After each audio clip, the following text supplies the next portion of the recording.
ಶ್ರೀ ಗಣಪತಿ ಶಾರದಾ ಗುರುಭ್ಯೋ ನಮಃ.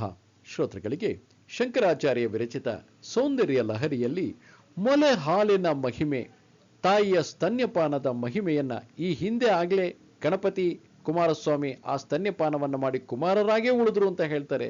ಈಗ ಇನ್ನೊಂದು ರೀತಿಯ ಮಹಿಮೆಯನ್ನ ಇಲ್ಲಿ ಶಂಕರಾಚಾರ್ಯರು ವರ್ಣಿಸ್ತಾ ಇದ್ದಾರೆ. 75ನೇ ಶ್ಲೋಕಕ್ಕೆ ಸ್ವಾಗತ. ಬನ್ನಿ ಮೊದಲು ಆ ಶ್ಲೋಕವನ್ನು ಕೇಳೋಣ. ಇದೊಂದು ಅದ್ಭುತವಾದಂತಹ ಶ್ಲೋಕ. ತವ ಸ್ತನ್ಯಂ ಮನ್ಯೇ ಧರಣಿಧರ ಕನ್ಯೇ ಹೃದಯತಃ ಪಯಃ ಪಾರಾವಾರಃ ಪರಿವಹತಿ ಸಾರಸ್ವತಮಿವ ದಯಾವತ್ಯಾ ದತ್ತಂ ದ್ರವಿಡ ಶಿಶುರಾಸ್ವಾದ್ಯ ತವ ಯತ್ ಕವೀನಾಂ ಪ್ರೌಢಾನಾಂ ಅಜನಿಕಮನೀಯ ಕವಯಿತ. ಈ ಶ್ಲೋಕದ ಪದಚ್ಛೇದ ಹೀಗಿದೆ: ಹೇ ಧರಣೀಧರ ಕನ್ಯೆ, ತವ ಸ್ತನ್ಯಂ ಹೃದಯತಃ ಉತ್ಥಿತಃ ಪಯಃ ಪಾರಾವಾರಃ ಸಾರಸ್ವತಮಿವ ಪರಿವಹತೀತಿ ಮನ್ಯೆ ಯದ್ಯಸ್ಮಾತ್ ದಯಾವತ್ಯ ತ್ವಯ ದತ್ತಂ ಸ್ತನ್ಯಂ ದ್ರವಿಡ ಶಿಶುರಾಸ್ವಾದ್ಯ ಪ್ರೌಢಾನಾಂ ಕವೀನಾಂ ಮಧ್ಯೆ ಕಮನೀಯಃ ಕವಯಿತ ಅಜನಿ. ಹೇ ಧರಣೀಧರ ಕನ್ಯೆ, ಮತ್ತೆ ಹಿಮವತ್ ಪರ್ವತನ ಮಗಳೇ, ತಂದೆಯ ಮೂಲಕ ಗುರುತಿಸ್ತಾ ಇರತಕ್ಕಂತಹದ್ದು. ತವಸ್ತನ್ಯಂ ಹೃದಯತಃ ಉತ್ಥಿತಃ ಪಯಃ ಪಾರಾವಾರಃ ಸಾರಸ್ವತಮಿವ ಪರಿವಹತೀತಿ ಮನ್ಯೆ. ನಿನ್ನ ಮೊಲೆಹಾಲು ಎದೆಯಲ್ಲಿ ಹುಟ್ಟಿದ ಹಾಲ ಸಮುದ್ರ, ಅದು ಸರಸ್ವತಿಯ ರೂಪ ಅಂತ ತಿಳಿದಿದ್ದೀನಿ. ಯಾಕೆ ಅಂತಂದ್ರೆ ಸರಸ್ವತಿಯ ರೂಪ ಶುದ್ಧ ಸ್ಫಟಿಕ ಸಂಕಾಶ. ಆಕೆ ಬಿಳಿಯ ಬಣ್ಣ, ನಿನ್ನ ಮೊಲೆಯ ಹಾಲು ಕೂಡ ಅಷ್ಟೇ ಬಿಳಿ ಬಣ್ಣ. ಆದ್ರಿಂದ ನಿನ್ನ ಎದೆಯಲ್ಲಿ ಹುಟ್ಟಿದಂತಹ ಹಾಲ ಸಮುದ್ರ ಸರಸ್ವತಿ ಸ್ವರೂಪ ಅಂತ ಹೇಳಿ ಭಾವಿಸ್ತಾ ಇದ್ದೀನಿ. ಯಾಕಪ್ಪ ಅಂದ್ರೆ ತ್ವಯಾ ದತ್ತಂ ಸ್ತನ್ಯಂ, ನಿನ್ನ ಮೊಲೆ ಹಾಲನ್ನ ಯಾರ್ಯಾರು ಕುಡಿದಿದ್ದಾರೋ, ಯಾವ್ಯಾವ ಕಾರಣದಿಂದಾಗಿ ಅಧಿಕ ಕೃಪೆಯುಳ್ಳಂತಹ ನಿನ್ನಿಂದ ಕೊಡಲ್ಪಟ್ಟ ಮೊಲೆ ಹಾಲು ದ್ರವಿಡ ಶಿಶುರಾಸ್ವಾದ್ಯ ಪ್ರೌಢಾನಾಂ ಕವೀನಾಂ ಮಧ್ಯೆ ಕಮನೀಯ ಕವಯಿತ ಅಜನಿ. ಈ ಸ್ತೋತ್ರವನ್ನ ಹೇಳಿದಂತಹವರು ಅಂದ್ರೆ ತಾಯಿಯ ಸ್ತನ್ಯವನ್ನ ಯಾರ್ಯಾರು ಪಾನ ಮಾಡಿದರೋ ಅವರು ಪ್ರೌಢರಾದಂತಹ ಕವೀಶ್ವರರ ಮಧ್ಯದಲ್ಲಿ ಕೂಡ ಮನೋಹರರಾದಂತಹ ಕವೀಶ್ವರರೇ ಆಗ್ತಾರೆ ಅಂತ. ಇಲ್ಲಿ ದ್ರವಿಡ ಶಿಶು ಅಂತ ಹೇಳಿರೋ ಒಂದು ಪದದ ಬಗ್ಗೆ ಬಹಳಷ್ಟು ಜನ ಬೇರೆ ಬೇರೆ ರೀತಿಯಲ್ಲಿ ಅದನ್ನ ಚರ್ಚೆ ಮಾಡಿದ್ದಾರೆ. ಬಹಳಷ್ಟು ಜನ ಇಲ್ಲಿ ದ್ರವಿಡ ಅಂತಕ್ಕಂತಹ ಪದ ಸಂಸ್ಕೃತದಲ್ಲಿ 3 ಕಡೆ ಸಮುದ್ರ ಇದ್ದು ಮಧ್ಯದಲ್ಲಿ ಭೂಮಿ ಇರತಕ್ಕಂತಹ ಜಾಗ ಅಂದ್ರೆ ಪರ್ಯಾಯ ದ್ವೀಪ ಅಂತ ನಾವು ಹೇಳ್ತೀವಿ ಜಿಯೋಗ್ರಫಿನಲ್ಲಿ. ಭಾರತದ ದಕ್ಷಿಣ ಭಾಗ ಅದೇ ರೀತಿ 3 ಕಡೆ ಸಮುದ್ರ ಇರತಕ್ಕಂತಹದ್ದು. ಶಂಕರಾಚಾರ್ಯರು ವಾಸ್ತವವಾಗಿ ಭಾರತದ ದಕ್ಷಿಣ ಭಾಗಕ್ಕೆ, ಅವರು ಕೇರಳ ರಾಜ್ಯ, ಇವತ್ತಿನ ಕೇರಳ ರಾಜ್ಯ, ಅವತ್ತಿನ ಕೇರಳ ದೇಶಕ್ಕೆ ಸೇರಿದವರು. ಆದ್ರಿಂದ ದ್ರವಿಡ ಶಿಶು ಅಂತ ಅವರು ತಮಗೆ ತಾವೇ ಹೇಳ್ಕೊಂಡಿರಬಹುದು ಅಂತ ಕೆಲವರದ್ದು. ಅದಕ್ಕೆ ಸಂಬಂಧಪಟ್ಟ ಹಾಗೆ ಒಂದು ಕಥೆನೂ ಹೇಳ್ತಾರೆ. ಒಂದು ಸಲಿ ಶಿವಗುರು ಶಂಕರಾಚಾರ್ಯರ ತಂದೆ ಯಾವುದೋ ಕಾರಣದಿಂದಾಗಿ ಹೊರಗಡೆ ಹೋಗ್ಬೇಕಾದಾಗ ತನ್ನ ಹೆಂಡತಿಗೆ ದೇವ್ರ ಪೂಜೆ ಮಾಡೋದಕ್ಕೆ ಹೇಳ್ಬಿಟ್ಟು ಹೋಗಿರ್ತಾರೆ.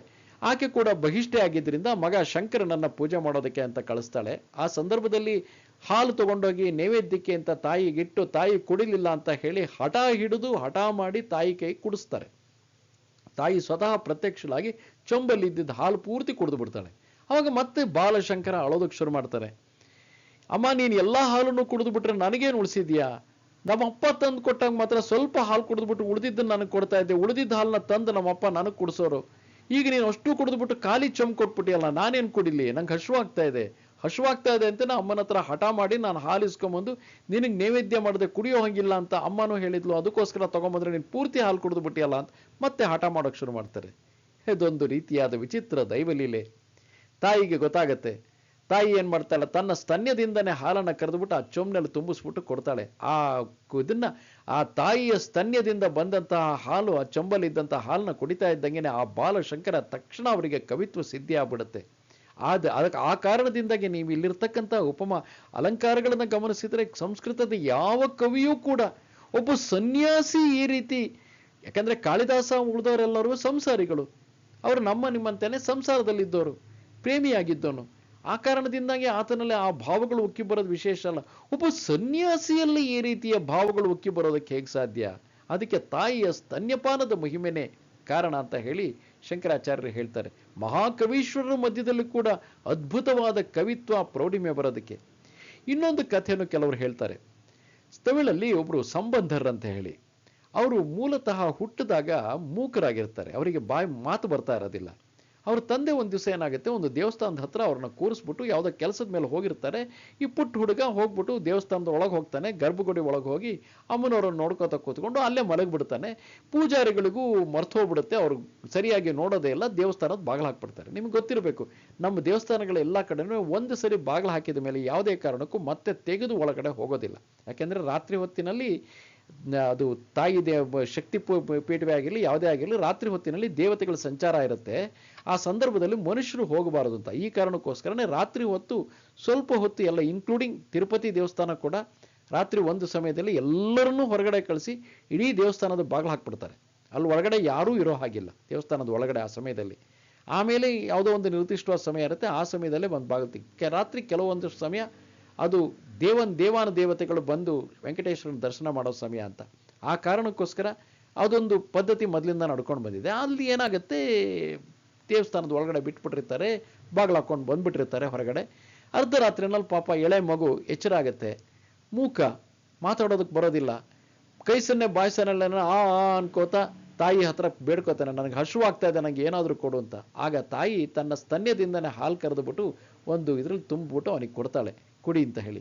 ಆ ಕ್ಷಣನೇ ಆ ಹಾಲನ್ನು ತಾಯಿ ಸ್ತನ್ಯಪಾನವನ್ನು ಮಾಡ್ತಾ ಇದ್ದ ಹಾಗೇನೆ ಆ ಸಂಬಂಧರು ಎದ್ದು ನಿಂತ್ಕೊಂಡ್ಬಿಟ್ಟು ತಾಯಿ ಕುರಿತಾಗಿ ಆ ಆಶು ಕವಿತ್ವ ತಕ್ಷಣನೇ ರಚನೆ ಒಂದಾದ್ಮೇಲೆ ಒಂದು ರಚನೆಗಳನ್ನು ಮಾಡಿ ಹಾಡ್ತಾನೆ. ಮಾರನೇ ದಿವಸದೊತ್ತಿಗೆ ಊರ್ನವರೆಲ್ಲ ಸೇರಿಬಿಡ್ತಾರೆ ಬೆಳಗಾದಾಗ.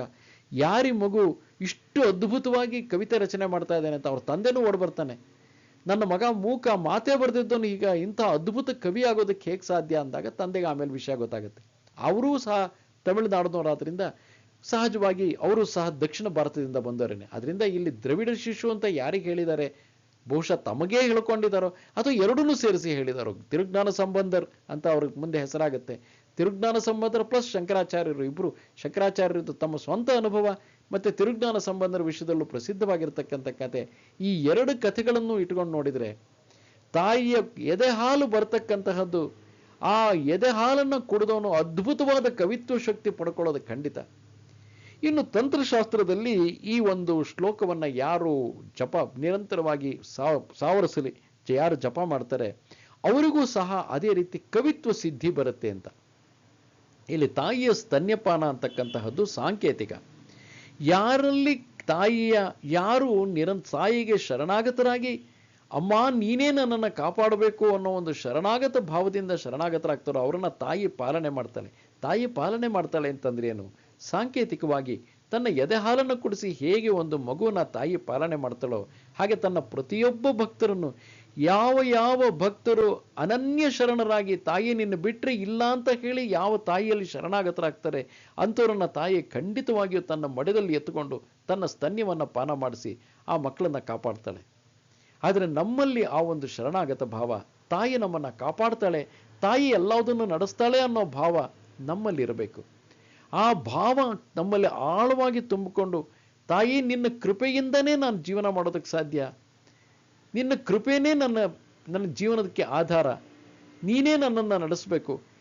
ಎಳೆ ಮಗುನ ಹೇಗೆ ನೀನು ಮಡಿಲಲ್ಲಿ ಎತ್ತುಕೊಂಡು ನಿನ್ನ ತೋಳಲ್ಲಿ ಎತ್ತುಕೊಂಡು ಎದೆ ಹಾಲು ಕುಡಿಸಿ ಆ ಮಗುನ ಪೋಷಣೆ ಮಾಡಿ ನಾವೆಲ್ಲರೂ ಕೂಡ ಯಾವುದೋ ಒಂದು ಕಾಲದಲ್ಲಿ ಒಂದು 50-60 ವರ್ಷಗಳ ಹಿಂದೆ ಇರ್ಬೋದು,